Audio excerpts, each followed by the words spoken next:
people are very fast. I was just setting up stream. Why you gotta be here so early? I was like, all right, let me send out my ads. You know, let me make sure everyone knows that I'm streaming. You guys are already here. Goddamn. What am I supposed to do, huh? What am I supposed to do when you guys are already here? Hello, hello. Hello, hello. 2099. Good to see you. Zypher, good to see you. Notifications? Damn. People have my notifications on? That's crazy. I can't believe that. You're telling me that people have notifications on. Gwen, how you doing? Everybody see? Smile. Hello, hello. John, what's poppin'? What's going on up in his house? I think that's how people say it. They're traditionally not just on normally. Happy to hear that I'm getting recommended, not shadow banned. The woke mob isn't after me already. Yeah, that sounds about right. And you know, maybe if I uploaded more than once a month, there would be like a reason, you know? Oh, yeah, my bad. Sorry about that, Daigo. Yeah, let me just turn off stream. You got ping, so I'm here? Good. That means the Discord worked. I'm glad my Discord notifications work. Yeah, it happens. What can I say, you know? God, it's been a while since I've used the model, huh? It's been a while since I've just kind of used the model, not just the PNG tuber. Mostly been doing D&D and like watching shit. Kind of a while. I know. That's what I'm saying. I got scared by the fucking actual VTuber model that I have. That's not just my PNG tuber. I've been using that so often. I feel kind of bad about it almost. Yeah. White woman jump scare. Get the white woman spotteds out now. Oh my god. Which jump scare? True. White woman spotted. Where's the bit from Fate where it's like I audibly say white woman spotted? I don't know when I uploaded my, because the last video I uploaded should have been the Death Note one. Can I tell you how bad I am? I'm so bad, folks. Chat, I feel so bad. I have like 5 videos with scripts that are completely written. Like, I have like 5 scripts that at any point in time I can just open up and record. The problem is that I feel really bad and like I like never want to record because with my work schedule, I wake up super early and I'm like, oh no, like, oh god. I wake up super early and then I get home and I take a shower and I'm like, okay, now I'm settled in and I'm like, okay, I want a little time to myself so that I can like, you know, not completely just burn myself out on making videos all the time. So I like allow myself an hour to game. And then that leads into, now I have D&D to play because I set up way too many D&D games for myself. And those go to like 8 o'clock at night. And I'm like, okay, I can stay up for like 3 hours editing if I want to. But then I'm only going to get like 5 hours of sleep for work. I'm like so bad with managing my time. It makes me mad. I think the worst part about it too, I don't want to do text to speech. That feels bad. My also secondary problem is I feel really bad if I were to make lazy content. So if I were to just do like gameplay with me talking over it, I would feel bad. I would feel bad about the stuff that I make, and I would feel bad that people subscribe to me because that's not the sort of content I want to make. So if I want to make something, I want to make it that has like some editing effort to it, which is like fine. But there's also a second part of me where I'm really close to wanting to do live action. One of the scripts that I have right now is for the Gangs of Night City. I want to talk about Cyberpunk a little bit more, specifically the gang system in Cyberpunk, because it's actually really interesting. There's lots of really cool gangs, a lot of really funny ones and silly ones, and I kind of want to do like a live action one where I'm like talking in front of a set. But I would need to invest in a camera. But I feel like it would be nice because then that takes away a decent amount of editing where I feel bad about just having like a rant Sona basically.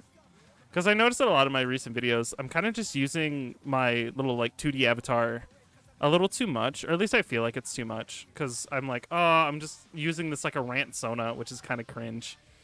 So I kind of want to see if I want to do something live action. I think that might solve my issue of not wanting to be lazy with my content, but also allow me to have a very clear, easy way of editing that I don't have to worry about. Stretch, what's going on? Yeah. When the rant Sona vibe hits. True. A rant Sona?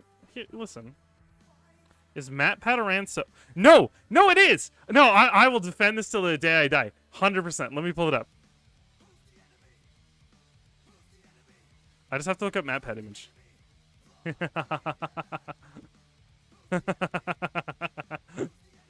Okay, yeah, I can show this. Right? This image right here, this one right here, that is 100% a rant Sona. It's 100% a rant Sona for MatPat. And I'm going to defend that till the day I die.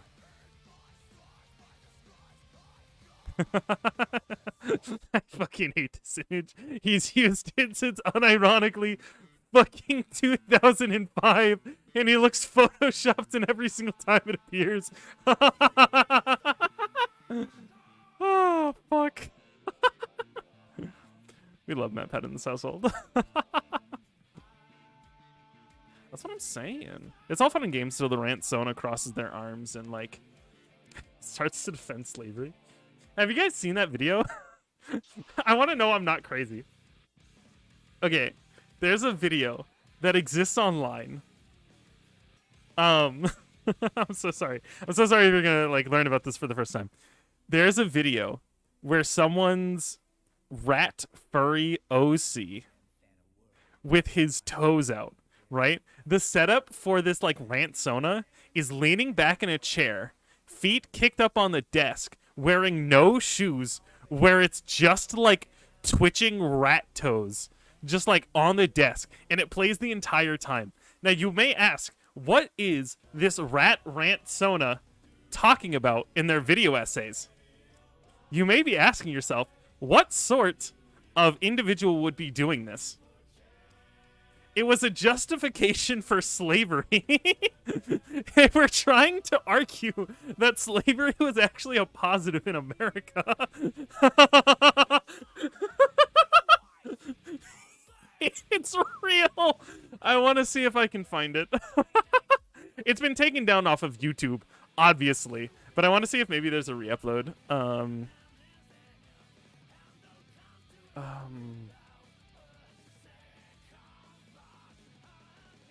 I need to see if I can find it. Rat defends racism? I think it's what it's called. Rat furry. Yeah, I found it! Okay, I didn't, like, find it, but here it is. Okay. It's a thumbnail of other people reacting to it. I think it's the best way I can find it. Okay. I'll just show you guys the thumbnail. I'll show you guys the thumbnail that exists. Alright, hold up. I found it. Okay. So, this is the Sona that this person has. And if you can see in the background, these feet that's overlaid in the background, that's just what's on screen the entire time. This is the thing. It's so bad. It's so bad. I have no words. It's so bad. It's like one of the worst things that's ever existed on YouTube. Quirks up, go boy. Don't say that.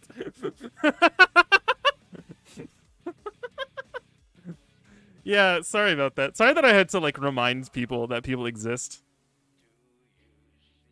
Yeah, that's part of the video is he takes his shoes off. He starts with the shoes on, kicks it up, and then takes them off. It's fucking absurd.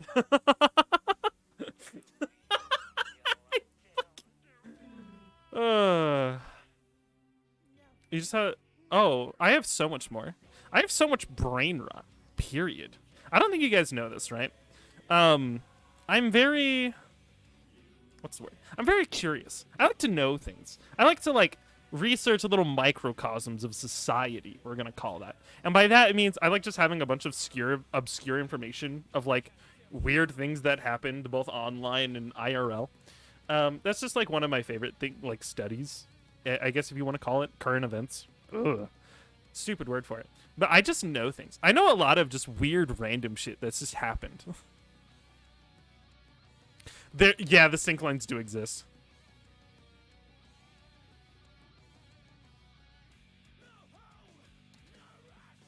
Really Reinhardt lore. I have a lot of lore. Oh, do you know what's so bad? Hold up. This involves twitter.com. I'm so sorry. So sorry you're going to have to look at twitter.com. So I was like... I was trying to be normal, right? I was sitting here and I was like, oh, I'll do this thing that I saw going around where it's like, drop a like and I'll give you a little bit of lore about me. And it's just like a bunch of random things. I got to 60. I got back on my break from lunch or from work and it jumped to 120.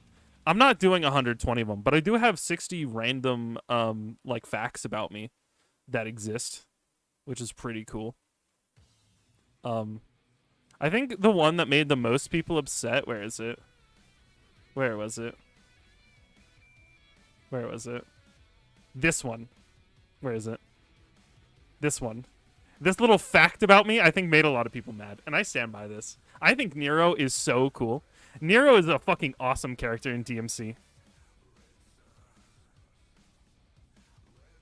Yeah. Nero is so fucking cool. Can we talk about how cool Nero DMC is? Fucking awesome.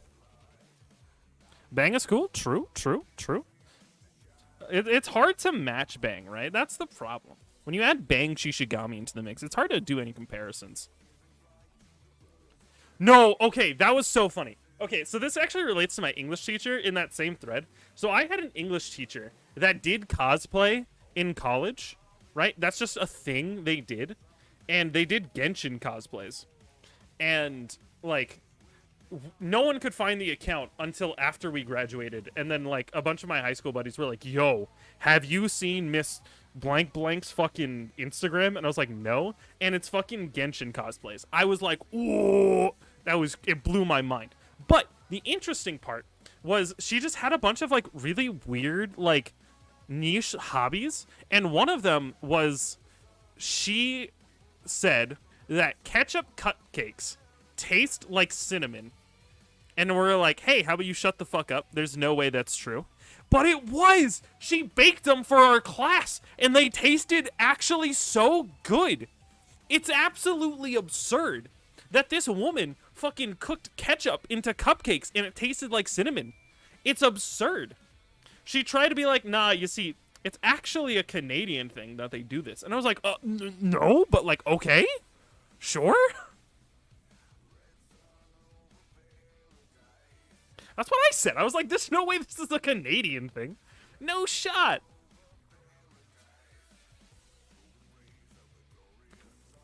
The French Canadians might do it. That's kind of true, actually. We don't like Quebec in this household. I've had ketchup chicks. So I've lived in Canada for a little bit. 7-8 months, something around that range. The only thing that I'll give Canada, maple cookies, bomb. I fuck with maple cookies so hard. Second off, fucking all dressed chips. Those shit so good. Holy fuck. It's like 13 different flavors. It's fucked up, but it tastes so good. All dressed is just peak flavor, if I had to say it. No, we don't. I can't get all dressed chips. I can't get them in the US. They are Canadian exclusive. That is a Canadian flavor. And it fucks me up so bad every time I'm like, yo, I should get some all dressed. Yeah, it's the Dr. Pepper of chips, and it actually tastes really good with Dr. Pepper. My favorite schizo. You're so mad. Hottie, you're so mad. They're so good. That's not true. What is all dressed? Oh, fuck. Let me find the flavors of all dressed.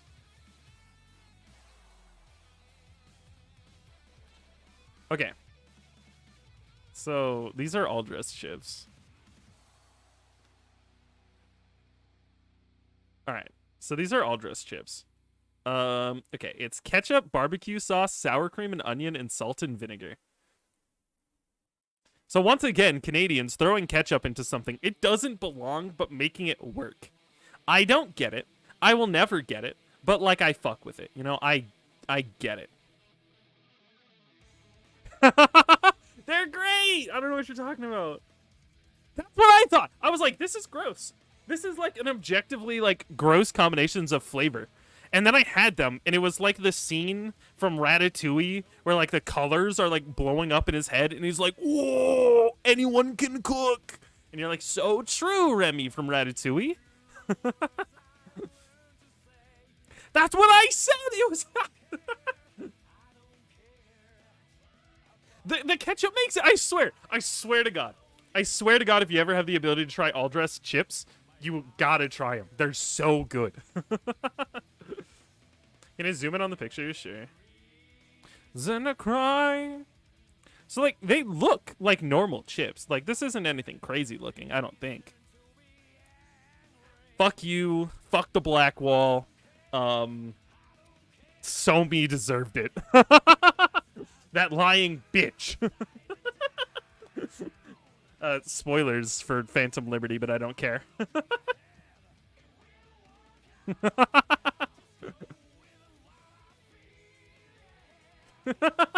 So-me slander on the timeline? Hell yeah.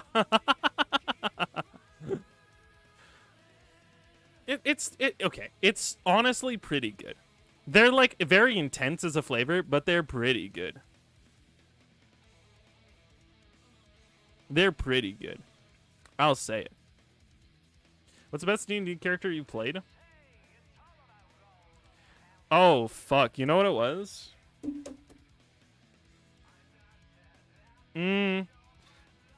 Depends on what you mean, like, the best. Because my favorite D&D character I've ever played is... his name was Jettison Myth. He was a Eldritch Getter homebrew class that my DM let me play, that I made. He's a dork. He's a massive fucking dweeb.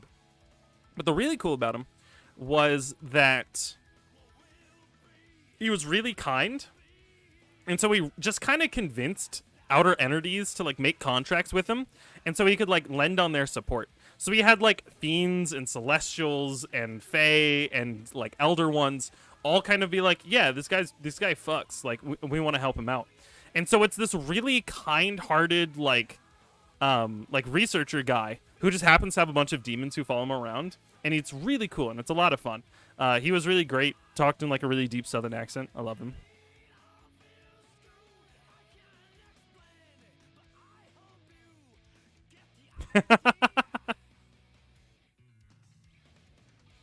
Where are your shadows? He learned, let's see, he was a warlock, so he gained Conjure's Shadow at like level 5. The only time he ever used it was when I used it to cheese a boss, because they let me use the Shadow Stat block, which drains strength, and if it drains your strength to 0, you die. And the boss that we were fighting had like really low strength because it was like a dexterity sort of thing. And so I like two-shot this boss with the Shadow, and I made them so mad.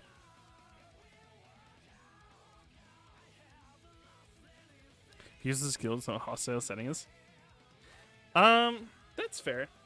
If we're talking Cyberpunk Red, I've only played the Red system like 2 different times. And objectively, the only good Cyberpunk Red character that I've ever played was, his name was Roginald. He was a tech who was inspired by the works of Johnny Silverhand and wanted to recreate a bomb to blow up Arasaka again. So I spent all my points into tech and explosives and shotguns. And Roginald was just this guy who would like run over to a pile of scrap, make some dumb shit, and explode people. But also, on the same account, had a bunch of stupid ideas that he made. He made the Jetstream Sam sword where it explodes to like propel it to like do a faster quick draw, which was hilarious. What else did he make? He like hacked an entire theater to like mess with some eldritch horrors that Biotechnica let off. I did make the chastity belt. The chastity belt was funny. So he had a device that if he took damage would deploy a deployable shield in the direction he took damage. I called it the chastity belt, and it was so he could like always get cover if he was sniped out of nowhere.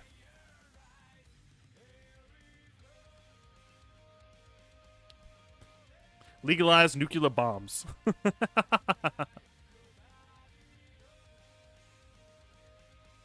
That's great. Listen, if I'm gonna be real haughty, like cover your ears real quick, because I know, well, you might agree with me.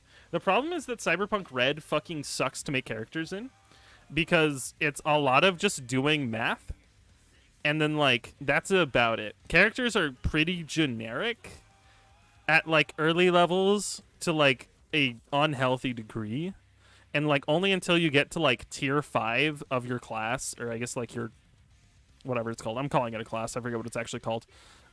It doesn't do anything cool. Like, tier 4 and below abilities fucking suck. Like, tier 4 Rocker Boy, you can convince one guy to help you out. Yeah, rolls fucking suck in Red, objectively, which is why Cyberpunk Indigo, I'm plugging a thing that you're not releasing. Yeah. Yeah, Cyberpunk Red fucking sucks as a system. It is slow and grindy and hyper technical to the degree that it's just not intuitive to get into, and it's not intuitive to DM for. I had the opportunity to join a Pathfinder campaign.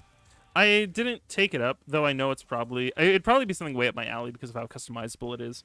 But the DM who was running it isn't super big on rules, I think is the best way of putting it. So they kind of just... I don't feel like I would have gotten the full Pathfinder experience if I played in that game. Oh, yeah, we don't talk about net running in Cyberpunk Red. That shit fucking sucks. Imagine playing Yu-Gi-Oh! While everyone else is dying to gunfire. That shit sucks. If you wanted to be a net runner, you literally play Yu-Gi-Oh! Against, like, your surroundings - other net runners to gain access to, like, one or two things that can interact on the top, like, shelf. It fucking sucks because it slows down combat so much. Oh, did you? Did you actually rework net running? Holy fuck. Cyberpunk Red, the TTRPG system. No, but speaking of Cyberpunk, you guys want to see something fun? I've been showing this off because I'm gonna make a video about it at some point, but I don't know when, and so I've kind of just been showing it off because I want people to appreciate how much work I put into this for no good reason. Okay, ready? Behold. All 70 official canon gangs of Cyberpunk through the years 2013 to 2077. Some of them are just Batman villains. Others of them are just fucking nobodies who are just clones of each other who do fucking nothing. Then there's just like a bunch of poser gangs who do like nothing. Okay, so where are the Valentinos? I put them in somebody's. They're down here. The Valentinos are really cool. Because there's like a collection of like gangs who actually do shit and are like interesting, and then like they're like these which are just like gimmicks, kind of, and then there's these ones which are also gimmicks but like kind of cool gimmicks. Okay, so wait, where are the nobodies? Where are they? Where did I put them? I want to remember who the nobodies are. Oh, okay, the category. That's right. I lied. Sorry. I thought you were talking about the personalities in the poser gang. Personalities are so funny. So the personalities is a poser gang. Poser gangs are where you bio-augment yourself to appear like someone else, and that's kind of how you like join and interact with the gang. So the personalities... Have a good one, Diego. So the personalities, what they do is they steal your personal information and put it in a giant hat. And then when you join the personalities, you draw from the hat, open it up, and whoever, whatever information that is, you now have to become that person, and the only way to gain upward mobility in the gang is by perfectly portraying that person. And on the term of the Elvises, that was actually lifted from Cyberpunk a little bit. So the Elvises are a group of people who look like Elvis throughout all the different ages of, Elvis's life. But to join the Elvises, you have to have photo evidence that you have been to Nashville before. Specifically to Graceland, which is the home of Elvis. You have to make a pilgrimage. Which is hilarious.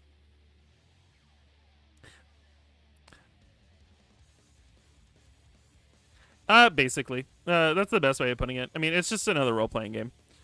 Another one of my favorites that I kind of want to talk about. Fucking, where are they? The albino alligators are a gang member, or is a gang, who didn't have any significant gimmick, so they all just wore, car wash t-shirts that they found that were abandoned in like the 60s and made that their gimmick, is that they all wore this one discontinued car wash franchise t-shirts, and that was their only gimmick, and it had an alligator on it. That's it. That's the only thing that differentiated them.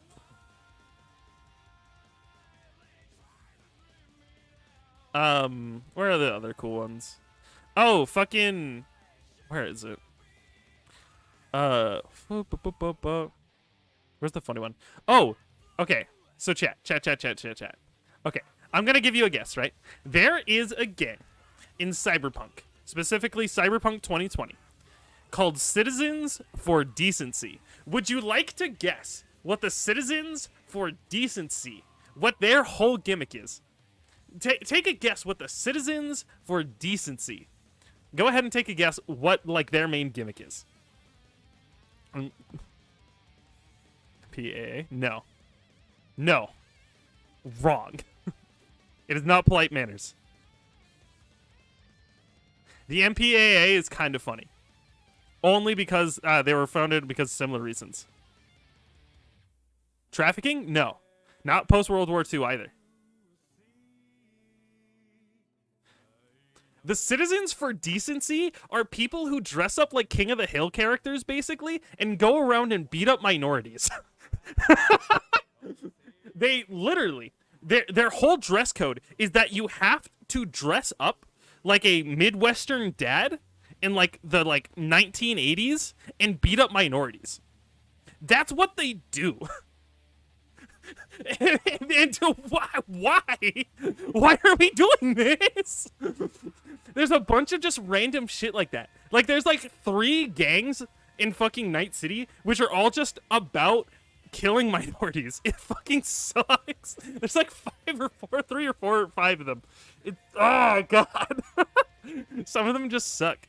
The Red Chrome Legion, I think, is one of the worst ones because they don't even have their own gang. They send people into other gangs and try to get them to become more racist. They try to get other gangs to become more racist and be like, hey, wouldn't it be cool if we spread more racism? And they're like, what the fuck are you on about? Shut the fuck up. Sound like real people? True, unfortunately. So, no. My other favorite one, because this one's not similar, but like kind of funny. Where are they?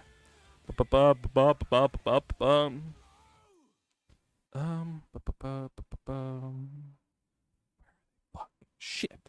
Where are they? Oh, this fucking the Inquisitors. So these are actually somebody's, and they're actually kind of cool. So the Inquisitors, their whole thing was they were around like 2013, 2020 about, in terms of the Cyberpunk timeline, where their whole gimmick was while cybernetics were becoming more mainstream, they wanted to stop the surge of cybernetics. And so what they did is they would go up to people and fucking just murk you for having any like cybernetic augments. And they were like one of like the main like terrors of Night City because they would just go around killing people with cybernetics. And they had a counter revolution in the Maelstrom which was like a minor booster gang where they kind of just did cybernetics and were kind of okay, and then they realized the only way to beat them was to like Borg the fuck out, and so they got cybernetics that like were grotesquely like around, like they got like 16 eyes and like very obvious mechanics coming out of them to spite the Inquisitors, and then those two would fucking kill each other. And that was like one of the major things happening in 2013, other than the Icemen who tried to kill Alt Cunningham. That was like the big things of like 2013. It was awesome. It was really cool. Cyberpunk is unironically an incredibly really cool system with a lot of really cool shit, but there's so much like goofy ass nonsense that just happens and no one can like really like stop them. 100 crab drones. I love them. The Inquisitor, the Maelstrom's great. I love Maelstrom. Yeah, well, you know, 2013 was kind of a blur. I think we all collectively just decided to forget about 2013. No. I think one of my favorite, like, headcanons, at least for the Cyberpunk setting, was that the origins of Cyberpunk was basically a TTRPG system. Like, it was designed to be like this tabletop and like a setting for a tabletop that Mike Pondsmith made in his basement with his friends. And so all the really goofy nonsense is like, in my opinion, just like jokes that came out mid-session of people just kind of like, wouldn't it be funny if there was a group of just Elvis beating the shit out of us? And people are like, yeah, that is funny. Let's add that. That's my headcanon, at least, for all like the silly shit in Night City, is just like, that was like the players being dumb and just adding it to the setting. Because I'm pretty sure, if I remember, Johnny Silverhand was like a character in one of the first like runs of Cyberpunk, the tabletop.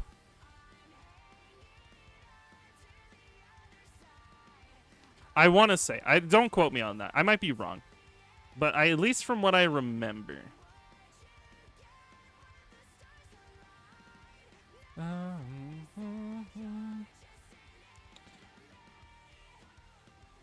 Yeah, okay. That's right. I knew it.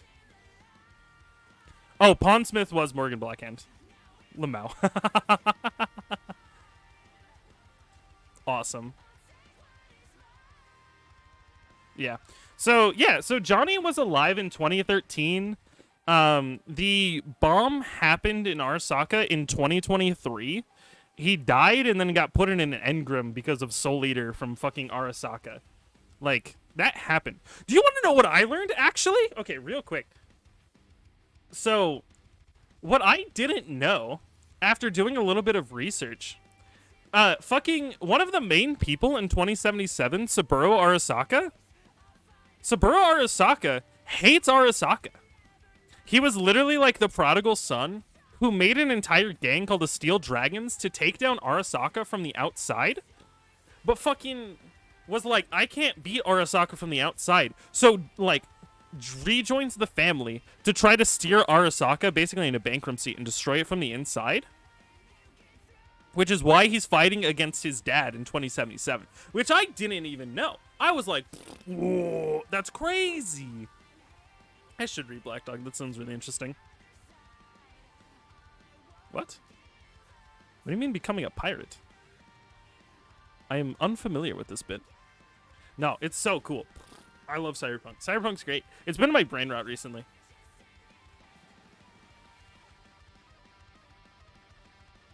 Oh, is that true? That's really funny, actually.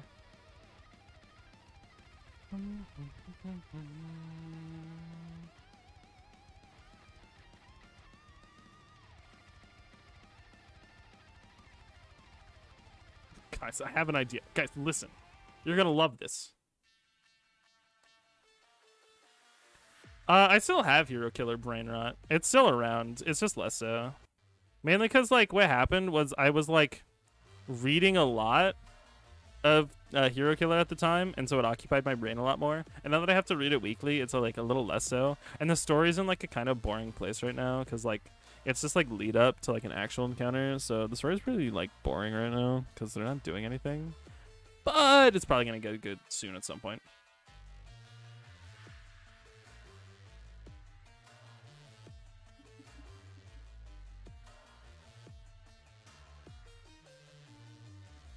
Mm-hmm. Arcade Gan is one of those that were Dev's characters. That's funny. Yeah. Most of like a lot of really important characters in Night City are like Morgan Blackhand, Johnny Silverhand, Alt Cunningham. Like those are all people who like were characters. Like that was just like a thing that they did. Like those were like real people that like he knew that like ran games with him. It's great. Listen, I wish that I had the ability to market the like homebrew setting as well as Mike Pondsmith did. That's absurd what he did.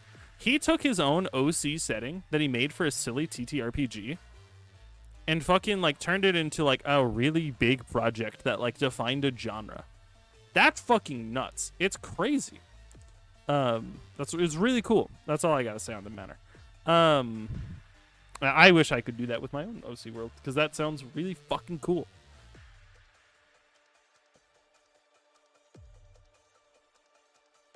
Yeah, kind of fucked up that Mike Pondsmith made net running. Can't lie to there. That kind of fucked up with that one. I'm not even gonna lie with you. Coolest thing ever. Played Yu-Gi-Oh! Turned off one camera. Unlucky. Skilled. So netrunning is basically hacking. It's the Cyberpunk equivalent. So fun fact about Cyberpunk, at least a little bit. The internet fucking sucks because a bunch of people released rogue AI that kind of just like oopsie doopsie, we fried your brain because it's always hooked up to the internet because of, you know, cybernetics and shit. And so it's just started killing people and just like destroying entire nations as we know it. So the people over at good old Netwatch fucking had to make a cordoned off area of the internet that exists. And so it's just called the net. And it's like the safe space basically of where you can exist on the internet without fucking dying to rogue AI. And that's like the safe place. And it's cordoned off by something called the Black Wall. And if you fuck with the Black Wall, Netwatch kills you because they're like, we don't do that. You will kill everyone if you fuck with. Listen, if I had to make a corpo tier list in Cyberpunk 2077 of like good to bad, you know, like good company to bad company, they all get like D tier. But like if we were right theoretically, saying something along the lines of like mostly okay for humanity, Netwatch is like probably the most okay. Models, what's going on? Like Netwatch is like probably the most okay. The next most okay after that, okay. So like official ranking is like Netwatch. Yeah, just the least bad. So it's like Netwatch, Militech, Arasaka, Biotechnica. Biotechnica's fucked, or at least how you made it sound, Hottie. It was Biotechnica fucks.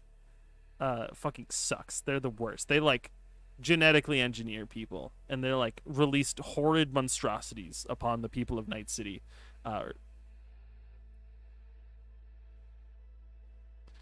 Okay, that's fair. That's fair. Okay, you know what? You got me there. Yeah. Okay, yeah, that's fair. They did make food. Okay. I'm going to put them above. I'm going to put them above Arasaka. No, that's a lie. No. Well, Arasaka made the device that could eternally trap your soul and use it for slave labor for all of existence, so long as like your engram exists. So they're not great. What did they really do for like the new world? They're like stockholders? What does fucking Arasaka even do? Let's look this up.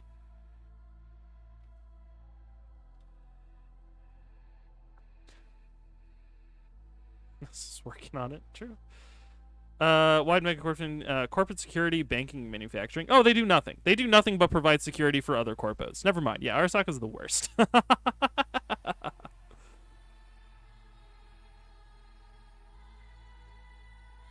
Yeah.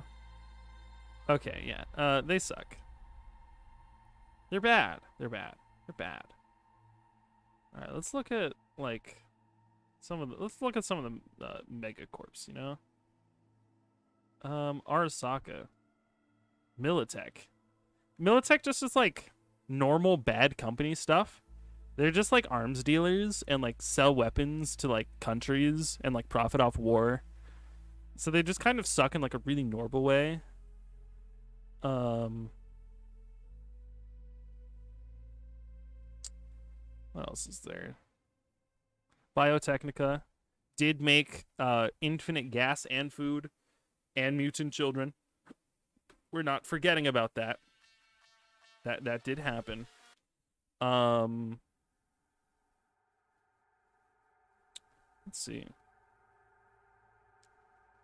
Yeah, like Trauma Team, I guess. Okay, so Trauma Team also sucks in like a really normal way where they like, so you know how like, oh, what's up? You like take an ambulance in America and you're like down $2,000 and like you're just never getting that back even if you didn't necessarily need like an ambulance.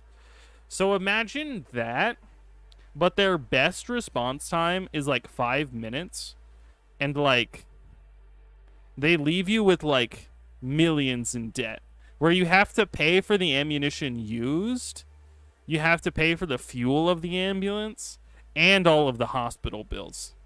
The only thing that Trauma Team does is gets you not even to a hospital, just somewhere kind of safe maybe. You only get to go to a hospital if like you have a really good insurance plan. Like they like will pick you up if you're bleeding out on the street. If you have like a mid plan, they'll stop your bleeding and then just drop you off on a safer part of the street. If you have a really good plan, they'll take you to a hospital. But if you have like the most baby shit plan ever, they'll just pick up your bleeding body, take you to somewhere else, and then leave. And the response time is like maybe 40 minutes. You know, like, it's not great. They don't do any other health thing. They're just an ambulance.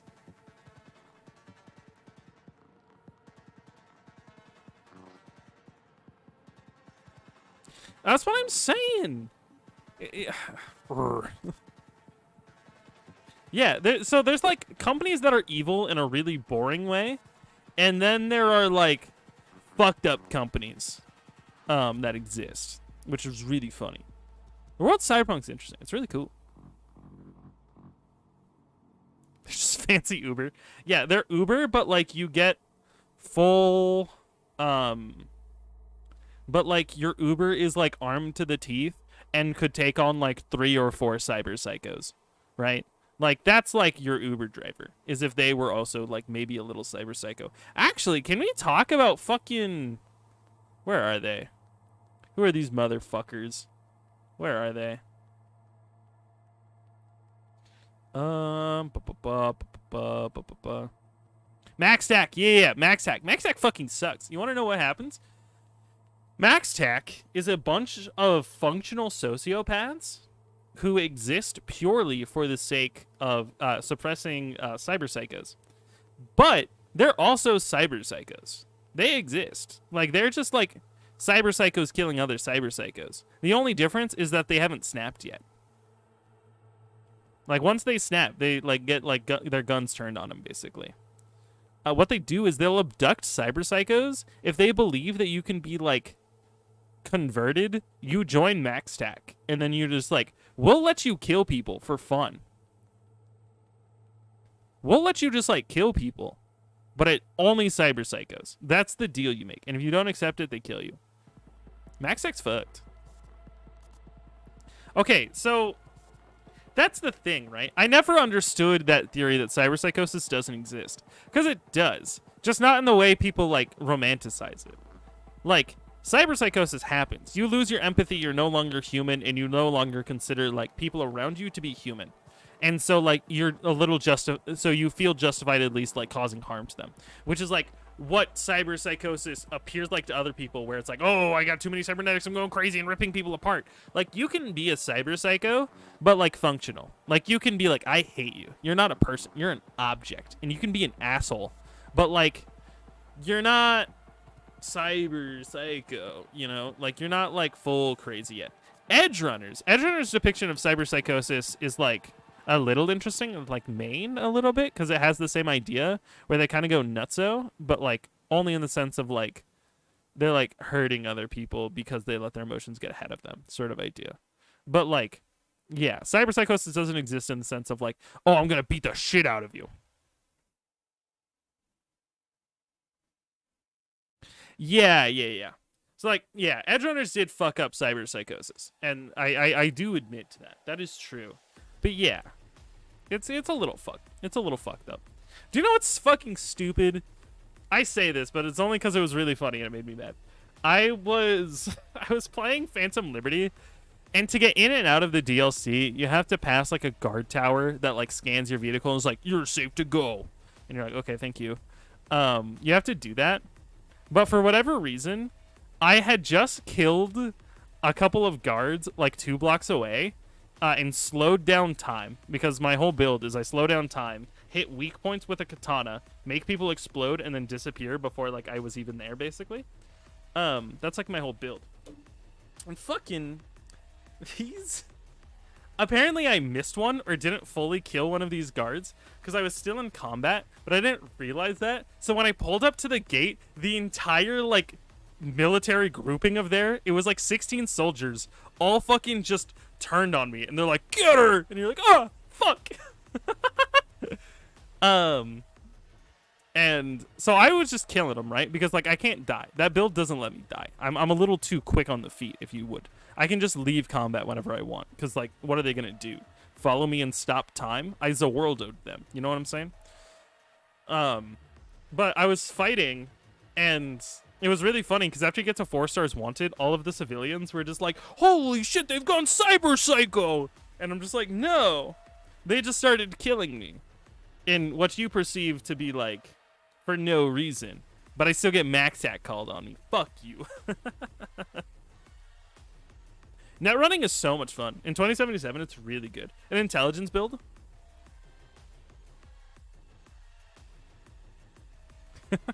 Wait, you can get up to 127 ram sticks? Holy fuck. How do you get the black wall ability? Do you need to save Somi? Is that the thing you get? Oh, unlucky. I love. Can we talk about blackwalling people? That is so funny. You send their mind to Brazil basically and send them to the other side of the black wall and cause them to like spasm and die. And it's really funny. You send their ass to the fucking Brazil and they die instantly. And it's really funny because when you use it in the playthrough, you just like raise your hand and people die. And it reminds me of the fucking Source. I saw it in a dream.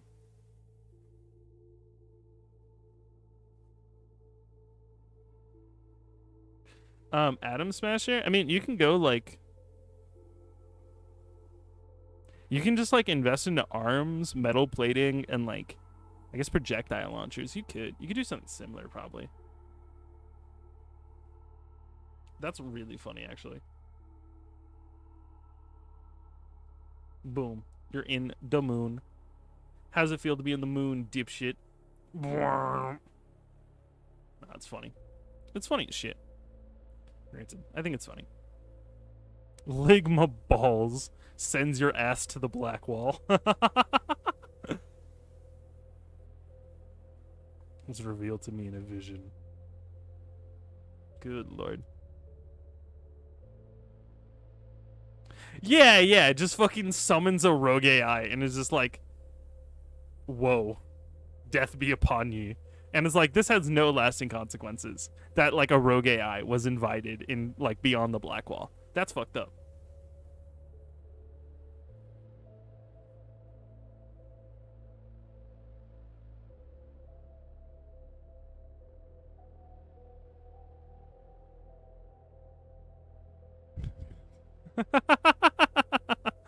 Dude, okay, that's funny. I'm gonna tell you guys. So, little funny story. We were doing a one shot with some of my friends in the Cyberpunk Red setting. It was ran by my friend Smitty. Love you, smooches. Um, where we were hired by Netwatch to deal with a group of like thieves who stole an AI, and they're like, "We need you to get it back because we can't let AIs exist this side of the Black Wall. Don't let this happen. We need it back." And so we're like, oh, okay, this makes sense. So we go to get this rogue AI, which exists on this like pirate ship, basically. And the AI was like, let's cut a deal. You know, I'm not all that bad. I just want to help people out. And so all of us who knew the lore of Cyberpunk were like, no, fuck you. You're an AI. You are evil, period. We don't fucking trust you. You're going to eat our brains. And for whatever reason, he got kind of upset. He was like, why aren't you guys like what do you mean? What huh? Why won't you guys like, you know, listen to the AI? And we're like, "Oh, it's simple. Because it's going to fucking kill us." It's an AI. We don't do that shit around here. No shot. But yeah, so it's just kind of funny. You're just like, yeah, we're gonna die. Robophobic? True. Granted, I would love to see a character like Robokai exist in Cyberpunk, only because people would fucking hate him. Hello, Ren. How are you doing?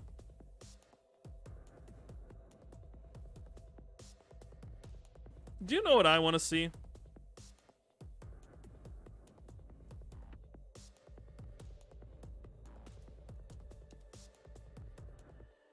Yeah. Yeah, you did. That was funny. That funny little robot man from Danganronpa 3. Grrr! I hate Danganronpa 3. Grrr! Danganronpa 3 is bad. Except for Rentaro Amami, but everyone else is bad.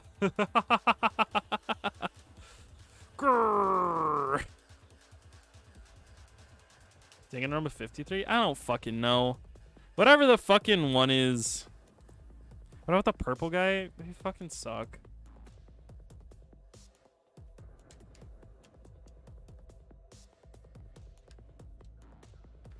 Have a good one, honey. William Afton? Man. True. We're not talking about Danganronpa lore, Stretch. I'm not doing it. I refuse to engage in Danganronpa lore. Listen, you know what? Here's what we're gonna do. Let me demonstrate my feelings on Danganronpa V3 characters, alright? The only way I know how. Because I am, of course, a fighting game player. Which means that everything I do has to be in the context of a tier list. Because, like, what else am I supposed to do, you know? Like, how am I supposed to, like, exist in society? Shut the fuck up. Anyways, why are there so many ads? We're not gonna worry about it. Like, Rantaro? Where is he? Where's my boy? S tier. Amazing character. Fucking... What the fuck? How many ads are there?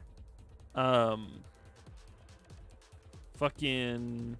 Maki, A tier. Fucking piece of shit. Bad name. The only reason you're not in D tier is because you're a witch. Okay. Incest. Weirdly horny for a 16-year-old. Makes me uncomfortable. Pretty entertaining. Looks like 2B, so I'll give her a pass. Robot. Person who exists. Probably like Gonta. Probably like this bitch. Probably like this guy. Probably like there. Objective Danganronpa V3 tier list. Take that as you will. I'll die on this hill. I'm not gonna take any questions. Any other questions, folks?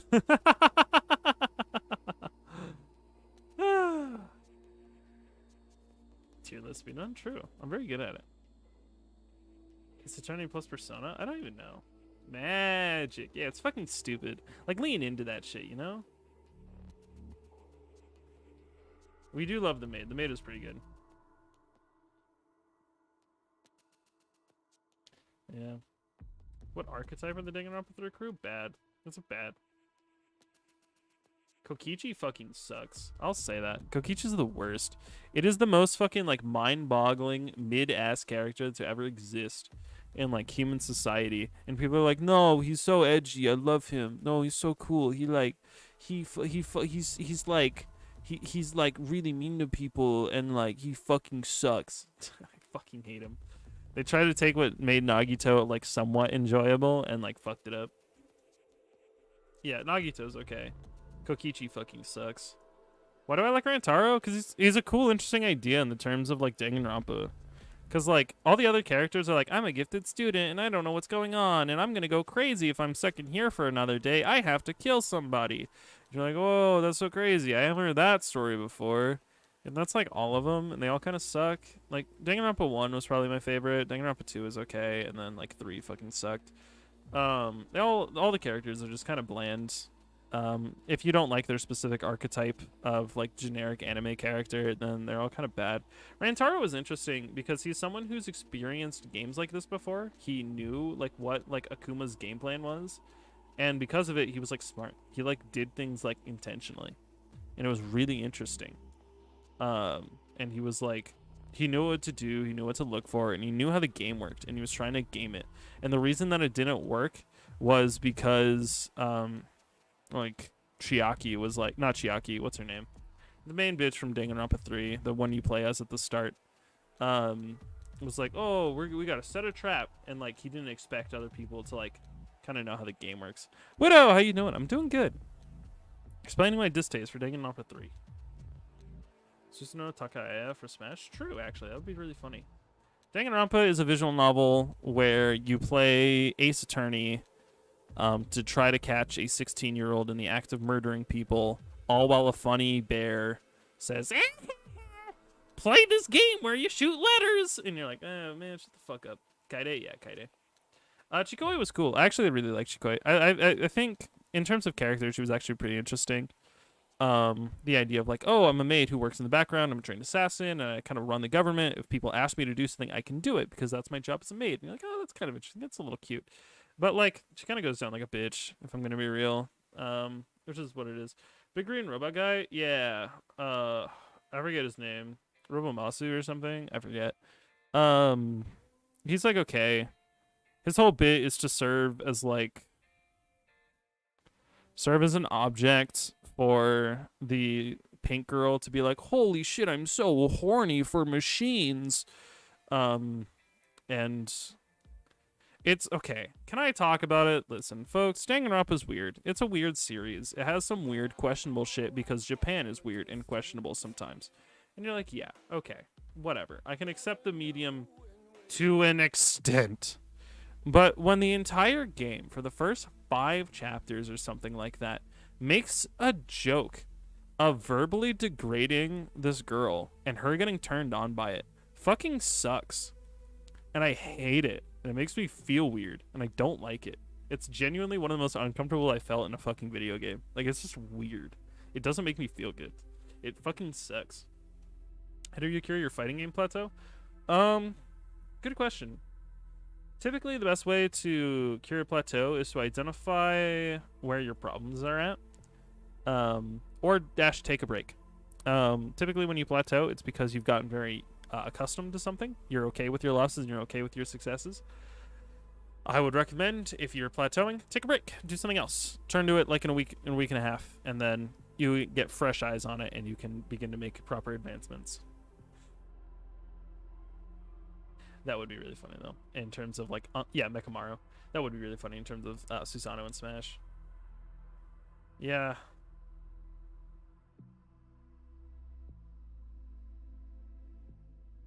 So true, actually. A plateau is, in geography, it's a large plain that sort of exists on a hill. So, like, if, like, the land, like, slopes up and then, like, levels out, that's called a plateau. And plateauing on a graph means that you've kind of aren't growing anymore, but time still continues in terms of those axes. And it just means that you're not like showing any substantial growth in the past little while, is the term plateauing. Yeah, no, it's Danganronpa sucks, or not Danganronpa sucks. I actually really like Danganronpa 1. But yeah, Danganronpa 3 sucks. It's like, haha, what if our concept was different? Woohoo!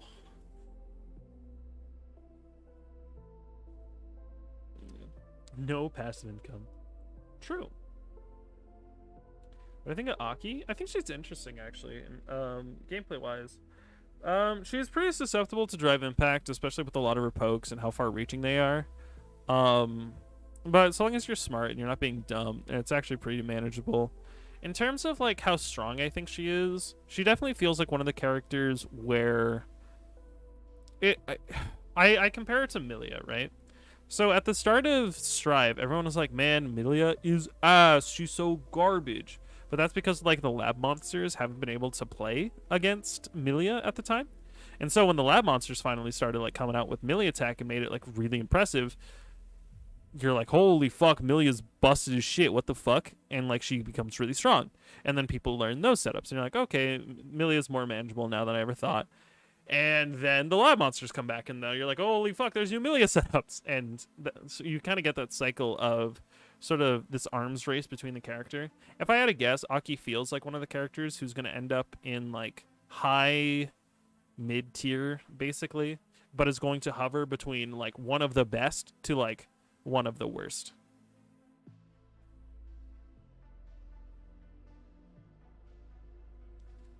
Yeah, that's fair. Street Fighter 6 definitely isn't for everyone, especially at like low mid levels. A majority of the players are just like incredibly scrubby in the sense that like they'll rely off of a single gimmick, and once you learn to beat that gimmick, you kind of start playing at the higher levels, which is pretty nice. But it's a grind to get through playing against gimmick fighters the entire time. State of witches in the internet. They've definitely gone from like green warts carrying weirdo monsters to like really hot, and I think that's really cool. Anime has done a lot in terms of witches public image. I'm not even gonna cap with you. I don't know, I think witches are in a good spot. Witch content is overflowing. People are beginning to see the big hat agenda. I like witches. I think they're really neat. I wrote a whole thing about witches on my Twitter. You can look it up if you want. It just talks about gender and witches, which is like its own thing. You've never heard someone say Milia's busted? No, you trust me. You will. A lot of people downplay Milia, but like no, Milia's good. Milia's incredibly strong. Your turn to die? I don't believe I have. We call it the LK cycle? Hell yeah. Man, get the fuck out of here. You don't like the words. Get out of here. That is your problem if you're not into Gruntilda. Man, fuck you. Well, witches were technically real. Not like magic, like spellcrafting witches, right? I don't believe magic's real, but like witches are real. Like women who were like knowledged and read and like knew about science and medicine and could read and do math were very much real, and they very much were like persecuted against in like Middle Ages, and it sucked. If you want to get into the history of it, witches were always a sign of like female empowerment because they were symbols of like learned women who were like confident and could like do things in society, and it was really cool. That was kind of what witches were. That was always perceived as an insult whenever you were called a witch, because it meant like, oh, you're a bitch, you know, sort of idea. But witches are like a massive like female empowerment thing. It's really cool. Magic is real, but women aren't. True. So true. Milia's not strong. Winning matchup. Crazy. That's true. That's true. The witches are successfully gaslighting me and believing magic isn't real.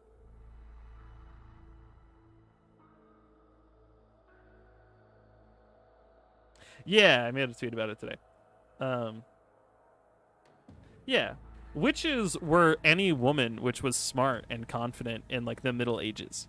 Like if a woman was like, I don't want to be a wife and like bear 9 children only for 7 of them to die,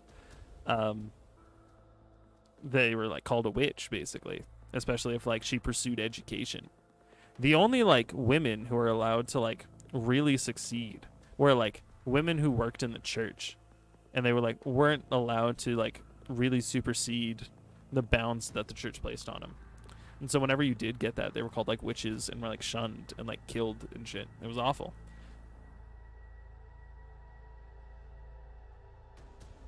Where does they take my nose? True. When people cover my eyes and then like pull them back and they disappear, yeah, that's magic. And then they cover my eyes again and they're gone.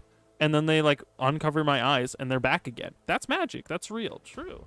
Women are cool? Yeah, true.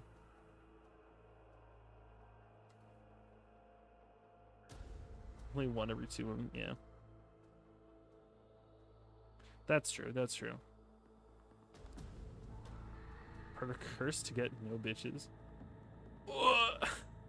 That's true. We should go back to the age where whenever like something inconvenient happened to us, we could blame it on witches. We could just be like, yeah, a witch did this. Yeah, I was cursed by a hag on the side of the forest. Kind of unfortunate, but you know, I'm gonna see a local priest to get that taken care of, and then we could be like do prepaid sins. You know, that was a thing in the Catholic Church. I want to talk about that. I never left that age. Awesome. Probably top 5. No, shout out to the Catholic Church, who like after the fall of the Eastern Roman Empire was like, oh fuck, we don't have federal funding anymore. This sucks. Oh, I know what to do. Let's do prepaid sins, basically. You could like be like, hey, Father, forgive me. I'm going to sin this weekend. Here's some money as penance. I'm going to sin later. And he's like, okay, so long as you told me and also gave me money. And they did it. And it sucked. They pre-purchased sin. It was crazy. I guess they pre-purchased forgiveness. They got forgiveness beta. It was awesome.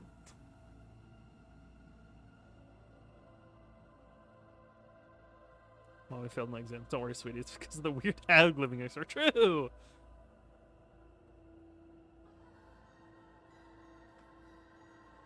I let you pre-order sin. Yeah, I got my sin pre-ordered a week ago. Yeah, I got that adultery pre-order. Yeah, you know, I'm a little worried about it. You know, I'm not just sure if it's going to be worth the investment, but you know, the developers have done pretty good in the past, so I feel pretty good about this one. Here's $20. Bad bitch moved in next door. I got a hit. What can I say? This week I'm going to the strip club and straight up jorking it. And by it, I mean my peanuts.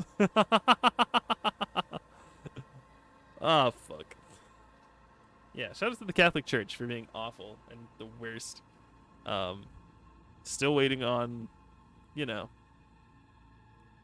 what is it? 16,000 cases of sexual abuse against children, which haven't been brought to any court yet, but it just exists on a document. That's pretty cool. That's pretty awesome, actually, now that I think about it. Really glad that we haven't taken care of that one yet. They did patch that out, to be fair. They did say, hey, we made a mistake. All right, we were a little short on cash. You know what I'm saying? What do you mean back then? They still do that. Churches are still doing shit like that. I don't think you guys realize this. That's still happening. It's still real. Churches do a lot of fucked up shit. I previously made a joke about it like 5 seconds ago, but like 16,000 cases in the Catholic Church, unreported, of sexual abuse against children by priests. Not only that, but like, even like some of the tactics they do now. There are people who straight up will tell you to disown family members if they happen to like men. And you're like, what? No. That's fair. Good for you. Yeah. Churches get a little funky. Granted, religions in general get a little funky. No way you're Cap? True. I am Captain America. How could you guess? Yeah. No, and that's not rare. It's an incredibly common occurrence. Like it is an incredibly common thing in the Catholic Church for that to happen. It is statistically more dangerous for you like as like a 13-year-old child. It is more dangerous statistically to go to a Catholic church than it is to go to like almost anywhere else in terms of like child endangerment. It is statistically like the worst place you could be is the Catholic Church. Yeah, it's awful. It fucking sucks.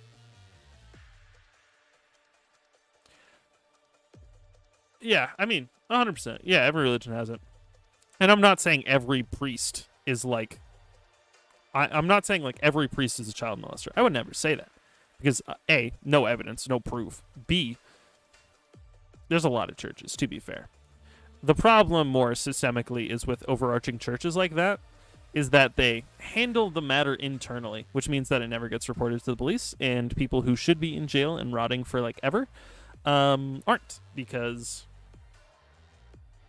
we handled it internally, and it would be really bad press if people found out that like this like priest over this branch is like, you know, kind of a child rapist, you know.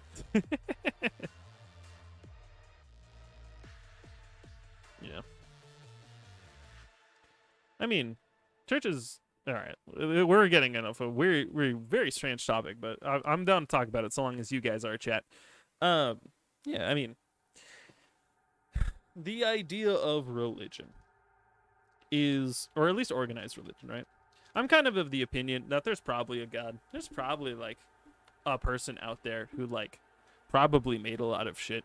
It would make a little bit of sense if there was like someone out there.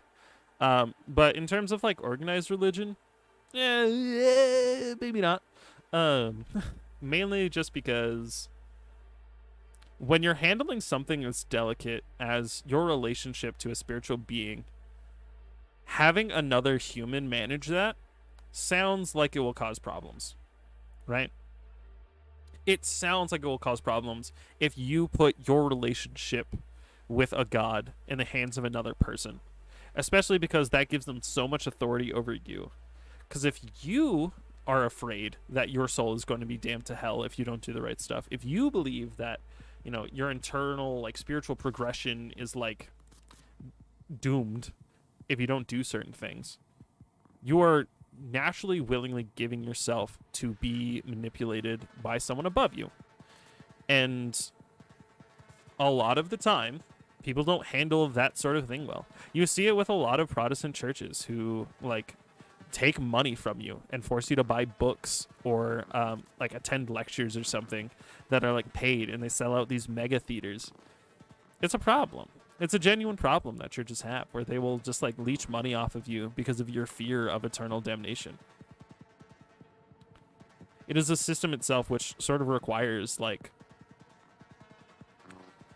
you have to fully trust the person who you believe is like the agent talking to God. Right?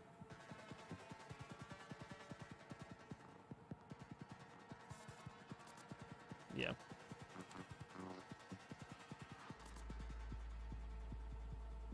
Yeah, exactly. And I feel like that's a lot of people, right? You even see that with like fucking YouTubers. No. Catholic Church do that. No, not Catholic Church. Protestant Church do that too. Have you never seen like millionaire pastors? Like mega millionaire pastors exist. They extort money off of you. They say like you should buy this book. Like they like sell books at you like at the thing. They imply that it'll help your spiritual progression, and they prey on people who are legitimately afraid for their like eternal soul. Yeah, mega churches are fucking awful. Yeah. What I was gonna say is like, yeah, exactly. Shit like that, where it's like, yeah, this random pastor in Texas definitely needs a Lamborghini to spread the word of the Lord. What? No. New Mega Man spinoff go crazy. No, but like it's just shit like that, where it's just like when you put your faith in someone else to relay God's message, you are inevitably going to have a problem where people are gonna probably misuse it. You see the same shit in YouTubers, right? Even like YouTubers who have like 100K subs are constantly outed for like having problems and like manipulating their fan base. It's a genuine problem that like people who aren't prepared to or don't realize the gravity of having an audience does, right? If you're not mentally prepared enough to understand that your words affect an audience, right? Even like people who just make whatever, right? Like your words, when you're given an audience, your words have a lot greater impact than you realize. And if you're not careful and know like what to avoid to say, like how to phrase things, the context of what you're saying, you eventually lead people right now to do something fucking awful. Wasn't going to talk about the situation, but you know the situation that happened with me a while ago, right? When you misuse an audience, it leads to a lot of people getting hurt for no good reason. You got to be careful, especially when you have an audience. And the same thing applies to churches. When you, as like a pastor or a priest or like some sort of like congregation leader, and you're given the ability to fundamentally change how people live their lives, and you use that to profit off of them, you're a piece of shit. And you're preying off of people who are probably the most emotionally vulnerable, and it's people who are trying to reach out to the spiritual. Like, it's kind of fucked up that stuff like that happens. But that's kind of how authority and power works. Power dynamics and systems of whatever exist. I don't know, man. All I gotta say is, make sure you really trust people who preach religion to you. Because even if they don't realize it, they're kind of profiting off of you. Yeah. Who do you want me to kill, streamer? So true. Yeah, let's go ahead and kill, no, I can't say that because that might get taken out of context, and I don't want my channel to go away. That's true. Yeah, so, if you ever happen to find yourself having an audience, if you ever happen to find yourself existing where people have a lot of faith in you to give them ideas, because, like, let's be real here, right? Let's be absolutely 100%. There's a lot of people who don't really think about things that are people telling you, which isn't a bad thing, right? There's a lot of people who kind of formulate their opinions based off of, like, the news or what their favorite YouTuber said one day, which is not great, but it's also not, like, a bad thing. A lot of people don't need to worry about it. A lot of people don't need to worry about the day-to-day of what's happening, like, in micro-politics or a culture war, right? A lot of people just don't need to care about that because there's, like, no reason to. There's only a few people that have a vested interest in it. And so a lot of people just get their opinions off of stuff like that, off of what their favorite YouTuber said. And it's not a bad thing because you have other shit to worry about. And if you want an opinion on something, you just really quickly grab it from something else. But it's like, yeah, you got to be careful about what you say because some people will just take your word as law and be like, yeah, my favorite YouTuber has other people who watch them, and that means that, yeah, obviously, I'm just gonna, like, take their opinion. You probably know this, right? You probably know a friend like this. I know a few friends like this, who you'll be talking to them, and then they'll be talking about a piece of media, and then it sounds really familiar. Like, where have I heard that before? And then you realize it's like almost one for one a script from like a different YouTuber's video about said piece of media. You know what I'm saying? Like, they'll say something and you're like, oh, I know which YouTuber you got that opinion from. Okay, word. Right? Like, you know you have friends like that. It's like a thing where they'll just take opinions from people because, you got other shit to worry about. Sometimes you don't want to think about something that, like, doesn't necessarily matter. The problem is when you start letting that dictate about things that do matter, about your opinions about certain, like, groups of people and shit. That's when you get a problem. Nice opinion, buddy. Which YouTuber did you get it from? Listen, I was almost the same way. I say almost because I was a little self-aware about it, but fucking around the school lunch table, I would literally be like, hey, I was thinking about Twilight Princess, and I would repeat around a MatPat video at someone and be like, I think it's pretty interesting. And then they'll be like, huh, I think I heard like MatPat talk about it. I'm like, no, I thought about it on my own. I didn't watch the video. Don't shut up. Shut up. Shut up. I would do that shit. And it was obnoxious. And I was a piece of shit.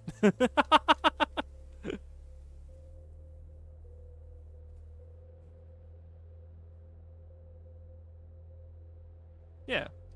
Well, I mean, especially, right? So Starfield was out a couple of days before the Gender Man showed up. If you don't know about the Gender Man, I could pull up the clip if you guys don't know what I'm talking about, but if you do, we're not going to worry about it. Fucking pronouns! You know that guy. The background is from Phantom Liberty. Watch it. Whoa. It's just the Cyberpunk OST. But what I was saying, fucking pronouns. Yeah, that guy. I do want the fuck pronouns. True. The game was out for already a few days. And do you know what no one complained about? The fact that you could choose your pronouns in Starfield. The fact that you could, like, choose your pronouns in Starfield wasn't an issue for people. Because it was an optional window that didn't, like, force itself into your character creation. But do you know when it did become a problem? After Big Streamer Man said it was a problem, people dunked on him. And then people were like, oh, I'm supposed to agree with this guy because he's my favorite streamer. And so they were like, yeah, no, what he said wasn't absurd and fucking ridiculous. No, he actually made sense. Well ranted, sir. And you're just like, yeah, okay, let me. All right. Content warning. Fucking bald guy. Bald guy talking about, fucking something stupid, basically. I don't want a fucking... Ugh. I don't... Hold up. I want to make sure this is the right video. Oh, okay.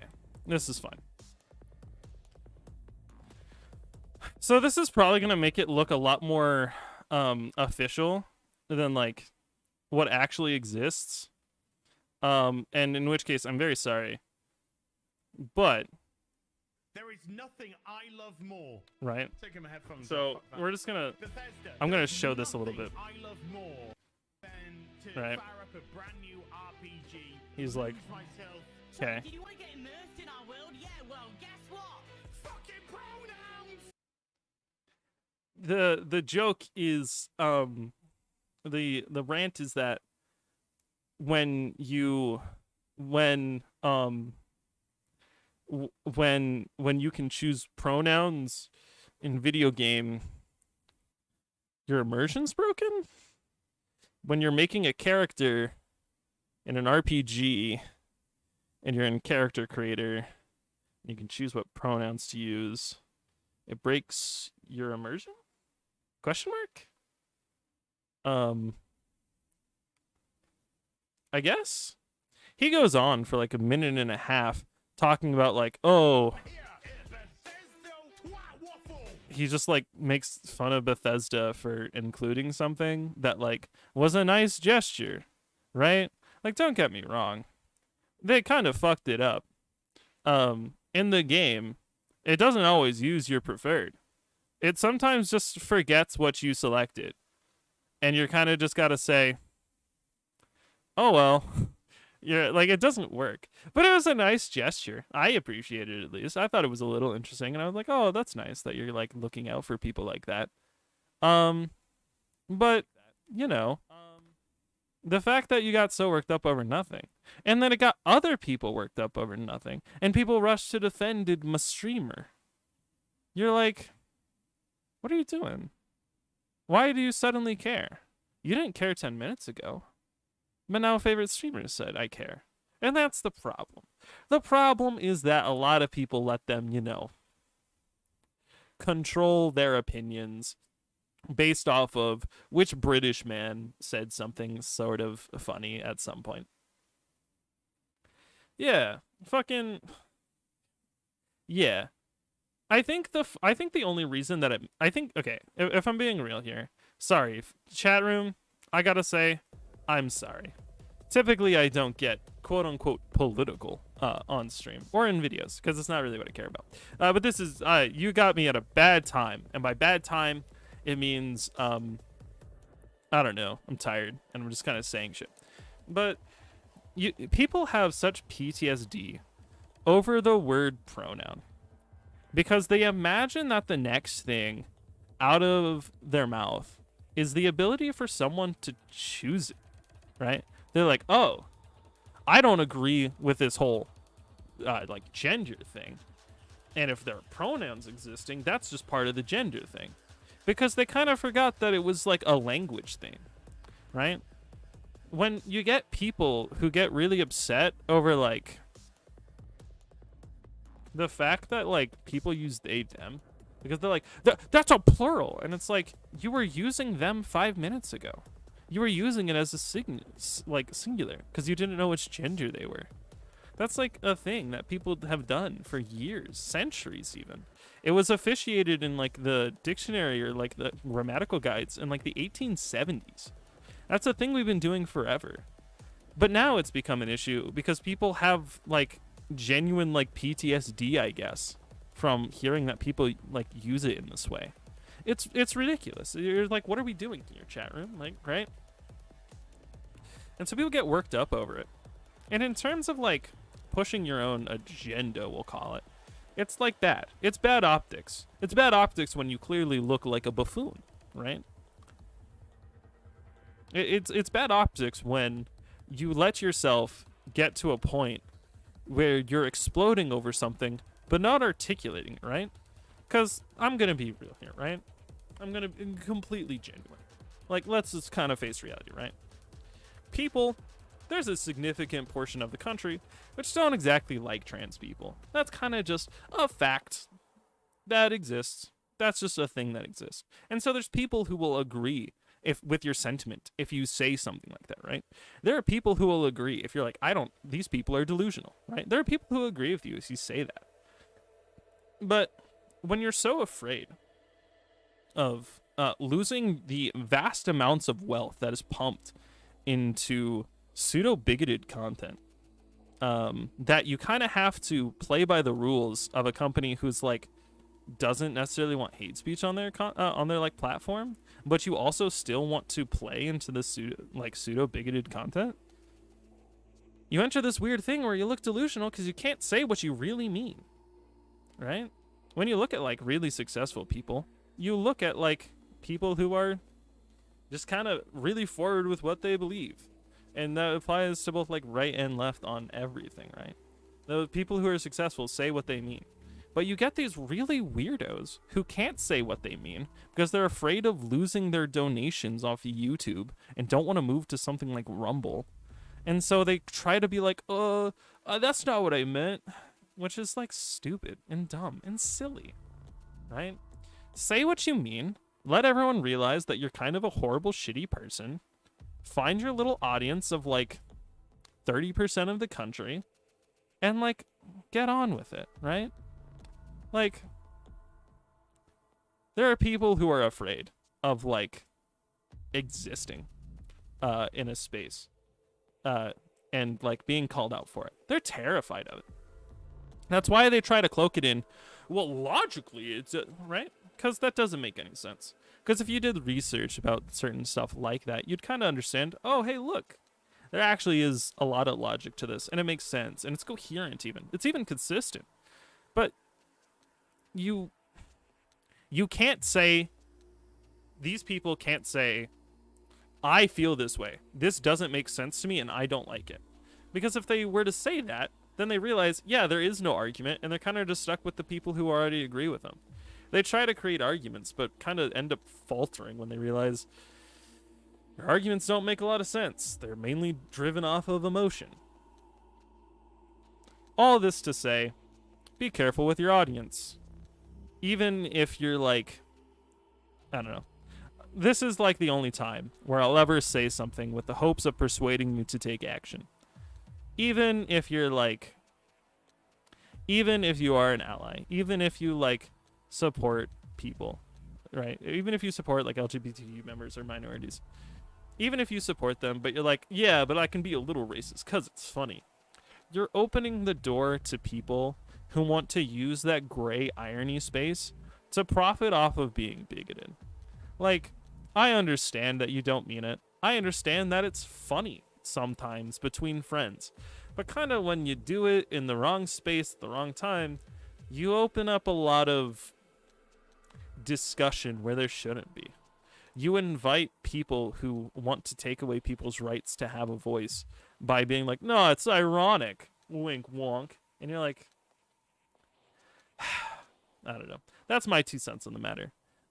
Careful what you say, because even if like You're just kind of in a public space and you're like, it's funny if I say this word. Don't worry about it. And you're like, come on. Exactly. It's like, I don't know. It's weird, especially like if it's between really close friends and you know everyone there. Like, I don't fucking care. Do what you're gonna do. But when you're doing it in like public and you're making, it's the fucking trans girl pumpkin joke. Can we talk about that? I'm gonna talk about that. Sorry, chat. I'm really tired, so you're getting all of my like pent up thoughts about like culture stuff, and I'm so sorry that you have to sit here and listen to it. Right? There's a meme floating around where there's a meme that's floating around because like 4 years ago a trans girl fucked a pumpkin and like posted it on like Pornhub or something, and it became a meme that like, haha, trans girls should fuck pumpkins, and you're like, god fucking damn it. Right?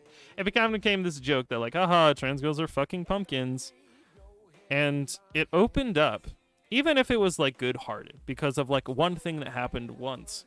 And it's good-hearted, question mark, because it's like, aha, we're just, we're making a joke about ourselves, so it's fine.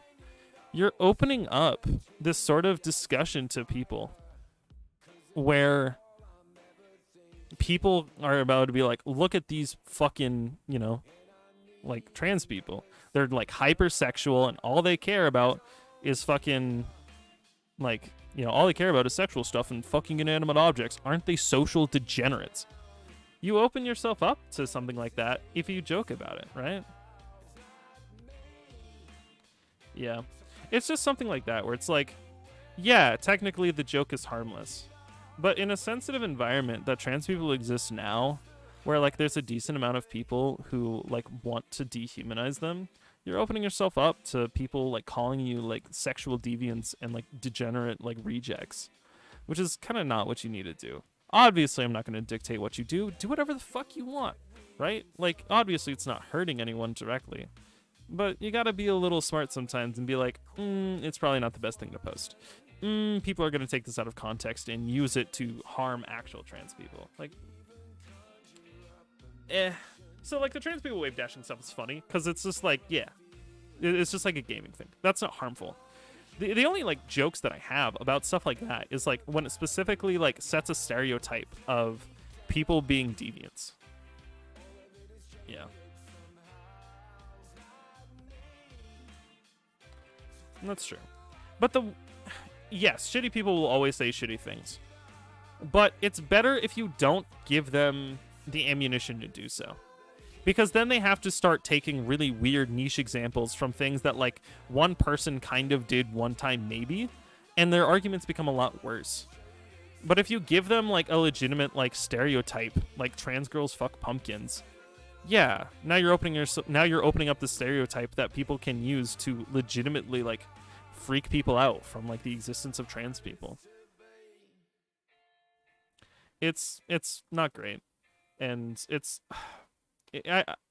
I hate that as a society that trans people need to run optics like that, because it's a joke for straight men where, oh yeah, they'll fuck anything, that type of thing, but it's not used to weaponize against them. But when it happens with like a trans woman or even like trans men or something, now it becomes a problem where now it's like, oh, look how weird and fucked up they are as a whole, as a singular autonomous unit. It sucks that people like that have to exist in this weird fucking environment where they have to actually legitimately like consider their optics, or else they might not be considered a person that day. It sucks, and it's awful, and I hate it. But I don't want to bring this into a complete negative. Let's keep it $1.50. According to recent surveys, recent polls, 70% of America is okay with trans people's existence and even supports it. Even if they don't fully understand it, 70% of the country is okay. And it's yeah, do what you're going to do. It's your body. Whatever makes you happy, I'm not going to care. 70% of people don't care or are supportive. There's a lot of people who are there. It is a vocal minority, which is against our existence as trans people. It is a vocal minority. It sucks that the vocal minority is funded by literal billionaires and has an entire media empire where they can try to convince people to dehumanize us. But it is a small majority of people. It is a small minority. It is a group of people who are stuck with wanting people to be upset. But ultimately, in terms of like statistics, at least, trans people are pretty okay. Granted, yes, lots of legislation's happening that's going against like trans people having rights. But for the most part, we're okay. We're okay. There's some problems, obviously. There are constant attacks against us, obviously. But we're okay. We'll live even. We'll exist and we'll continue existing.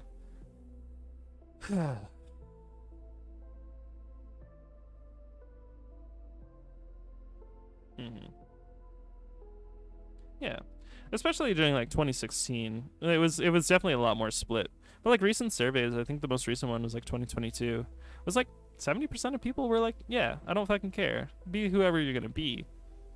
I don't necessarily like want to hear about all of it, but like, yeah, I'm not gonna like hate you because that's what you decided was happy for yourself.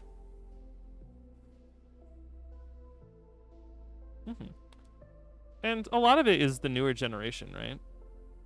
Is a generation of young Zoomers, such as myself and other people, have kind of seen that, yeah, we grew up with people in a climate which was slightly more accepting of like LGBTQ people. You've seen a lot more feel comfortable walking out of the closet. And we've lived with them. I think here are my like parting words, we'll call it, because like stream's ending in a little bit. The most number one effective statistic that affects someone's opinion on trans people is knowledge and exposure. Even incredibly bigoted families who start off like making like their trans kids almost like homeless, they eventually do begin to accept you the longer you stay with them and show that you're still a person. The problem is there's such a myth about being trans that you like become this weirdo insano style who are policing everyone. It's a stereotype that exists. But when people are proven that like, oh, you're still a person, you're fucking normal. You're just a human who like exists and has their own life and existence. They begin to accept it and begin to understand a little bit more of what you're going through. So, if you want things to improve, be yourself. Be who you're going to be. Live true to yourself. And eventually, people are going to realize that you're just like them.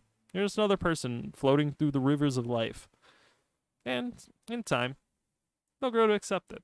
And that's how you make real change, is by connecting with people on an intimate level and being able to understand your existence. So, you know, be yourself, stay alive, be happy. You deserve it. Life sucks. We exist in a society of people who work themselves to death and die. That's just kind of the life cycle for a lot of people. And it sucks. You deserve to be happy. You've gone through a lot.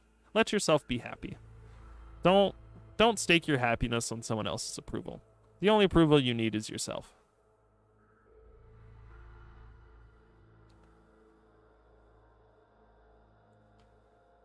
Arasaka moment. Man, shut you. Thank you. Whoa, big soapbox. I'm crazy. Whoa, insane, unhinged trans girl goes off on unhinged rant about working class Americans. I don't fucking know. How do you spin that? How do you spin that into like into a reactionary headline, huh? Yeah. Listen. Crazy streamer goes on unhinged rant about gender.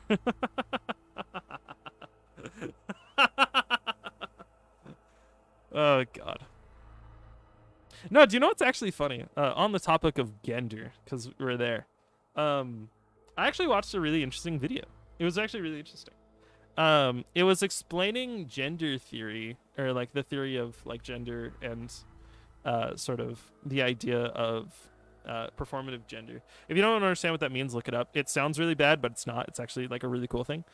There was someone who sort of like did a really deep dive into gender theory and like how we as humans associate ourselves with gender, and it kind of explained it through a cis male perspective, where you know born male and like identifies as male, and kind of explaining how that understanding has helped them, because like yeah, The gender theory basically just boils down to people are born with a sex, and then society dictates what genders exist. Because what's masculine today wasn't masculine 200 years ago. Like 200 years ago, people were dressing up in high heels and wearing makeup. That's not considered masculine at all. And by today's standards, what is traditionally masculine and what is traditionally feminine is entirely based off of the society you exist in. And so, because of that, while it is often that your sex and gender align, it isn't for everyone, and that's where you get trans people. And their definition of femininity is dependent on the culture of which they live. And that's gender theory. That's like the really boiled down for it. But it was talking about it from a guy who was cis and his experience with it. And he basically explained, he's like, gender euphoria isn't like a trans thing. Right? Like, gender euphoria isn't like a trans thing. Cis men and cis women experience gender euphoria.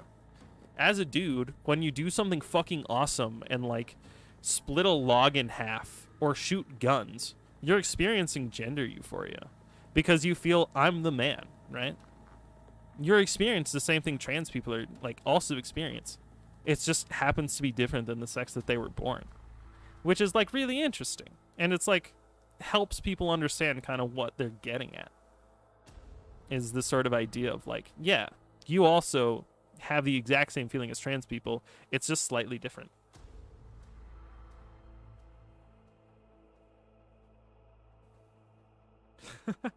Gender B&B. Gender combo theory. That's crazy. Yeah.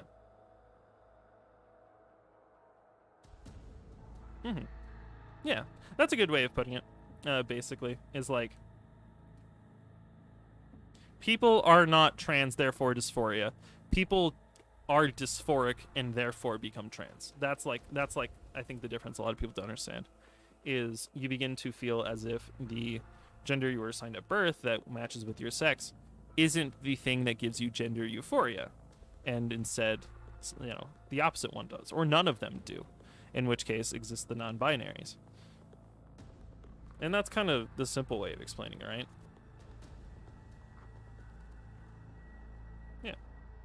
It's just, it all depends. It's just a way of describing like the human existence, which sort of just explains like how trans people A come to be, and also B, how as a society we react within gender roles. It's interesting. I would recommend looking it up. Let me see if I can find the video. I think it's called like Gender Theory for Men. Yeah, Gender Theory for Dudes. I'll link the video because it's actually a very good video. I can't recommend all of the YouTubers' videos because I don't know them. I've only seen like one or two of their videos. But I do know this video was pretty good and I would recommend it. It's by a guy named Chill Goblin. And it's just called Gender Theories for Dudes.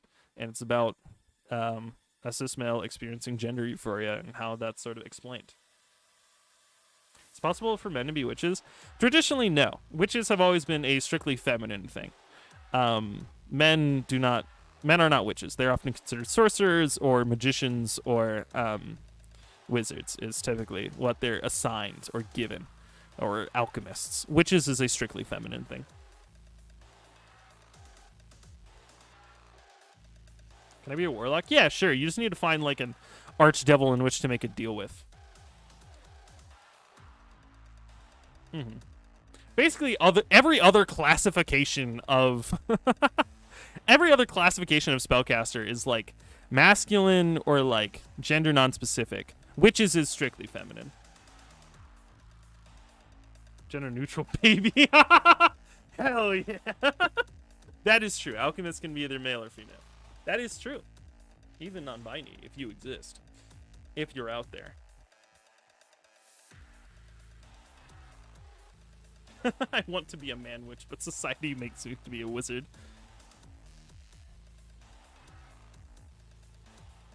People keep using the either you have male genitalia or female genitalia, and you are what you have. Oh, here's a really good answer to that, right?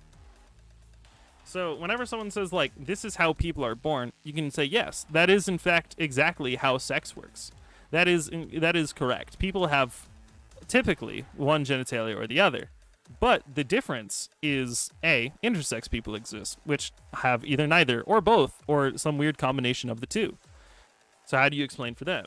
And if you can explain for them, follow it up with, even if that were the case, what about having a penis determines whether or not I will like traditionally masculine things? How much of my role as a man is determined by the fact that I have a penis, right? And you don't really have an answer for that. Nothing traditionally masculine requires the use of a penis.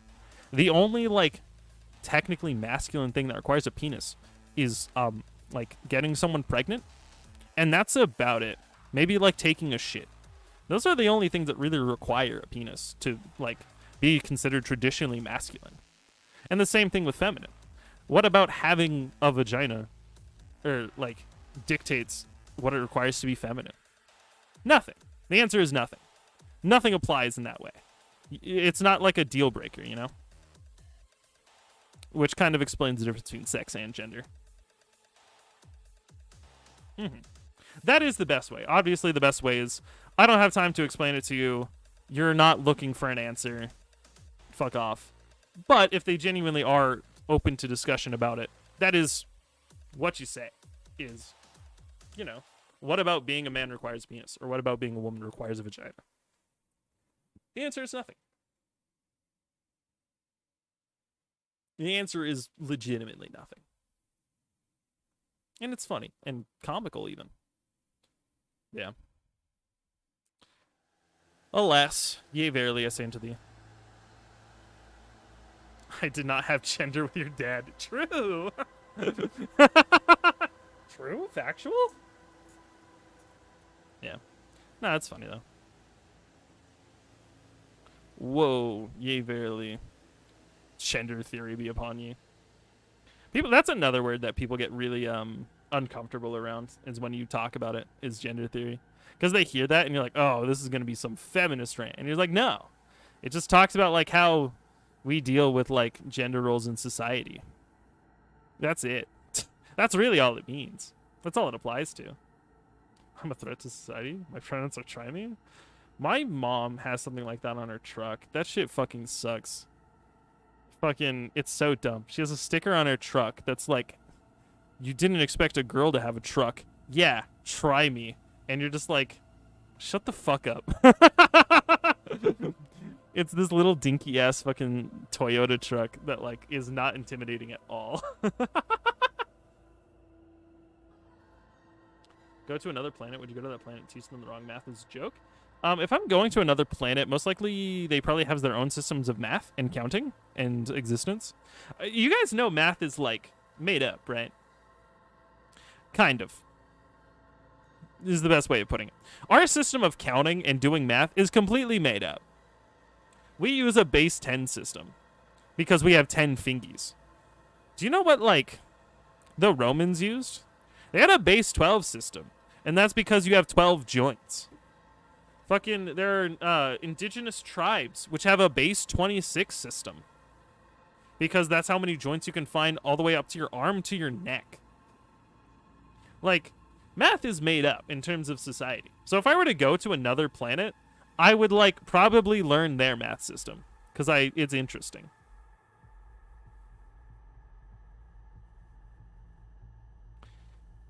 And Rainey, to answer that question, what determines a girl depends on the society of where you exist. And then you explain that like whatever is traditionally feminine is not always traditionally feminine in other cultures and societies. Hey, you 10. I'm so sorry. Romans had better math. Kind of. Binary does go crazy. Binary is funny. Yeah, I think that's the best way of putting it. Math is a social construct.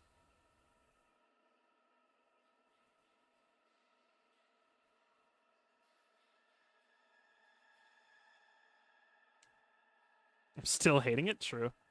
I like hate measuring the world. Yeah. Math is a social construct. Math changes based on the society of which you live. It's crazy. If you actually legitimately like think about it and the systems that exist. No, it's 100%. It's really interesting. How much of how we interact with the world is completely based around what we as a society determined. Money doesn't exist.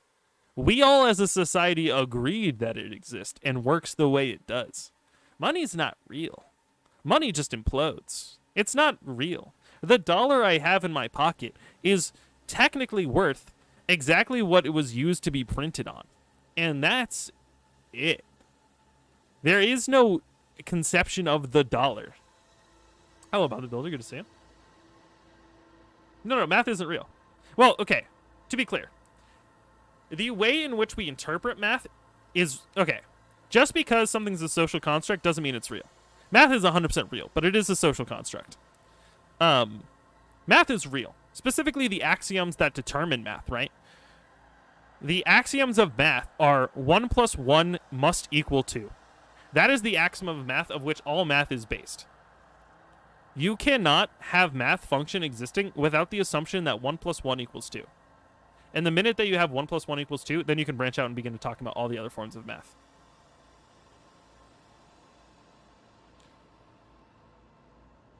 It's true.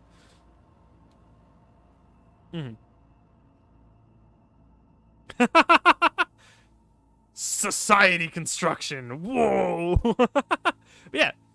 The way like we interpret math is based off of the axioms of which we found, which is 1 + 1 must equal 1. And I think like 1 is the like singular unit of which all units must exist. Yo, how's it going? Susano. It's really funny. It's really interesting how math works like that. Right? It's also why you do proofs in something like geometry. You don't cite every axiom, or you discover an axiom, right?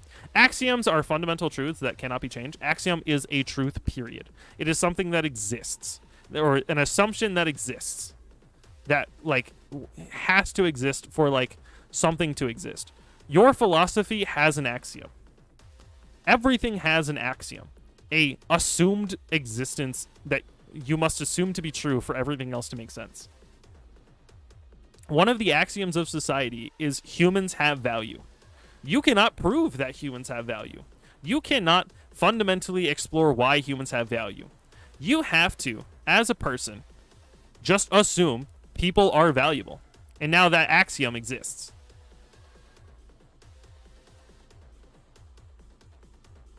That was me. I read math textbooks for fun. I read fundamental proofs for fun because I think stuff like that's interesting. It's really cool.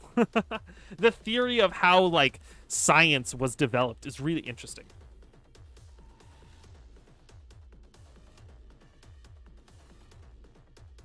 I don't want to have an existential crisis before I am. I'm so sorry about the builder. I'm happy you missed the gender discussion. You're walking into the math discussion. And that's value, baby. So true, Felipe. So true. It's just math smile. There actually is, fun fact, Rainy. There's a manhwa I'm reading right now where that kind of is something. It's called The World After the Fall. And essentially the power system is that you enforce your world on other people and enforce your axioms on other people. And everyone else's is super advanced, like memories are inherently valuable. The only honorable duel is a duel with no power, stuff like that, where like these axioms exist that like kind of create terms of a fight. But this dude's only axiom is rules are fake, nothing exists, the only truth is yourself. Those are his axioms. And so when he rolls up to fights, people are like, ah, yes, I am awakened, I have seen the world, I have created Genesis. And he's like, it doesn't matter, it's all fake, your world doesn't exist. And he beats the shit out of him with practiced physical strength alone because people can't rely off their world's axioms. It's awesome. It's crazy. Manhwa is Korean or Chinese manga, basically. Yeah, he does say no. Helpless ratio of the power system. Yeah, it's great. He literally is like, your world's fake. It doesn't exist. The fundamental axiom of which you exist is based off a different axiom which you didn't assume. You're not real. And just fucks you up. It's awesome. Kind of. Because he's not necessarily nihilistic. His worldview is the system in place right now is a system which does not benefit the person. And it is also a system that tries to deceive the average person, which means the system at place now is evil. And a system cannot be evil, nor can a system be good, because that means that a person had control over it. For a pure, perfect system to exist, it must be neither good nor evil.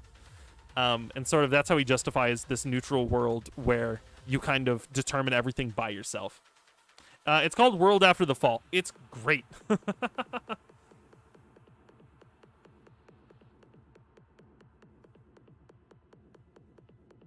After I take my pills. Man, shut up. You're not real. Fucks you up. It's great. Love that shit.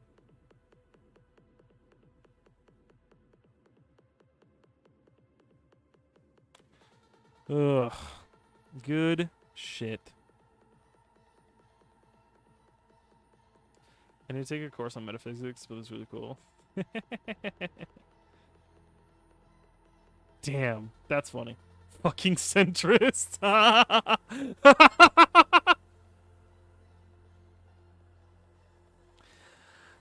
want to. It's another script that I have prepared. I'm telling you, I have a lot of scripts that at any point in time I can sit down and just record.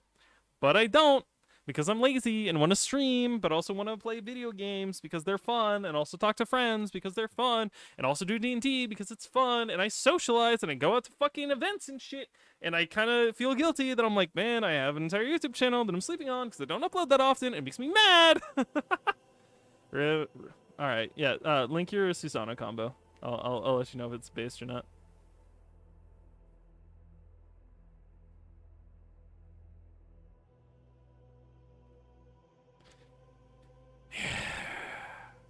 I was actually considering a Faust script for a while. And then I realized I just don't have the brain rot for Faust. I just think he's cool. Like, he's interesting. I think the Doctor Who, like, does shit like that's interesting. But, I don't give a fuck. I've been playing Phantom Liberty. I've been playing Street Fighter 6. I've been playing Slay the Spire. I've been playing... What else have I been playing? Let me look at my recent games. I've been playing a lot of Yu-Gi-Oh! Recently. I'm trying to relearn Salamangreat. I've been playing Baldur's Gate 3. I've been playing... I played a little bit of Entropy Effect. I wasn't the biggest fan. I should start relearning how to run Kazana Zero. That should be fun. That might be interesting.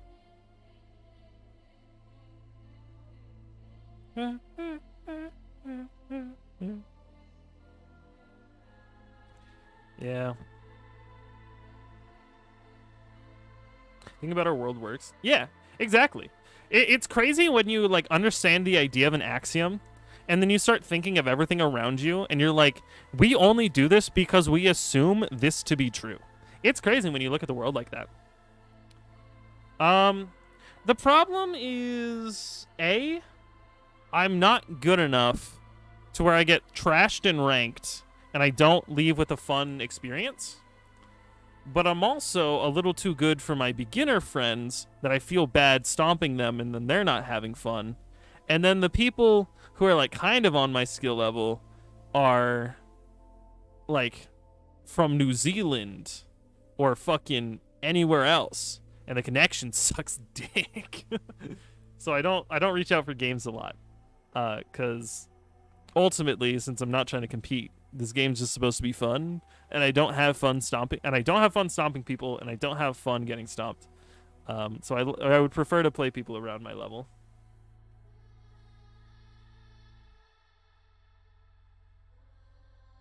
Yeah, Toss is great. Thunder Dragon, Sky Striker. What is the? Oh, it's Thunder Dragon, Orcus, Sky Striker, and then Salamangreat was also there. BBCF, Blaze Blue. If I'm going 0-20, I want it to be in a Discord call with like people I know. Right? I can stomach going 0-20 if the person I'm like in the call with, I can have a chat with, and I'm having fun, and like it's more of a social thing. But like me going on and grinding randos in a Discord, or like grinding randos on ranked and going 0-20, I hate myself.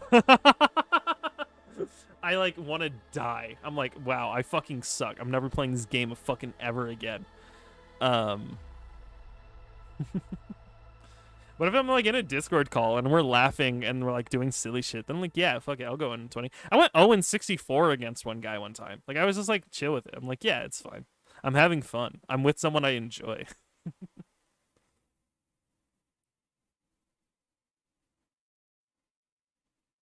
Yeah. I went 1 in 100 in Skullgirls. Sounds about right. Sounds about right. Yeah. That was when I was learning Strive. I was playing against my friend who played Axel.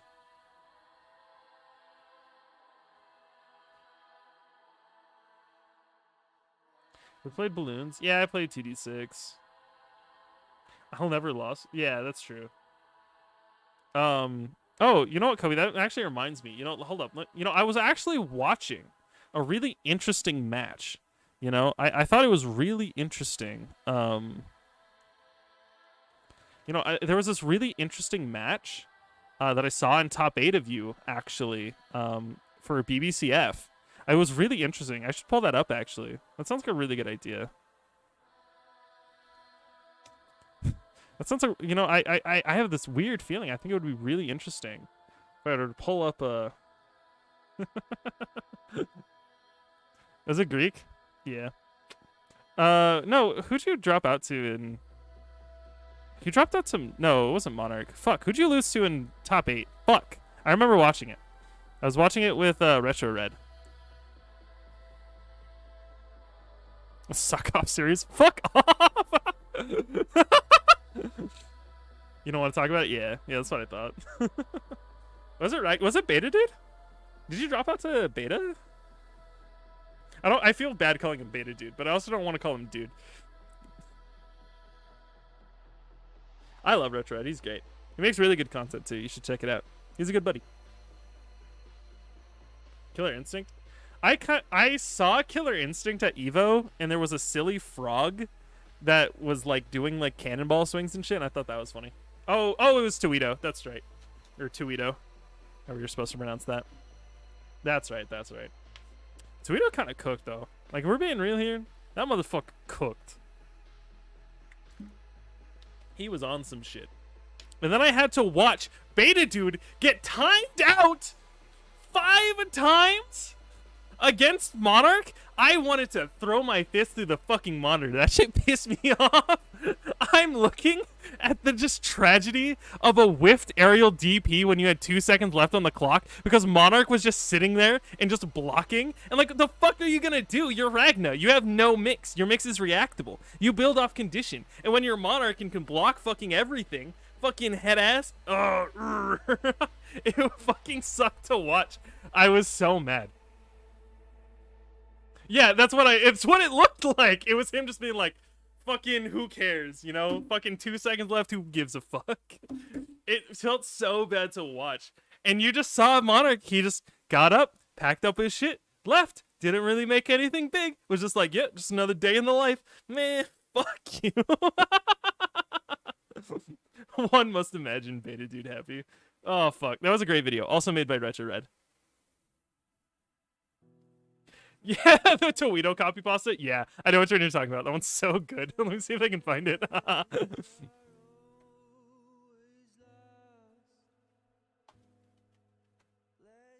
Toledo. Oh, fuck. Yeah, because he talks about like matching with someone in Discord, pressing 2K or 2B like it's his fucking job.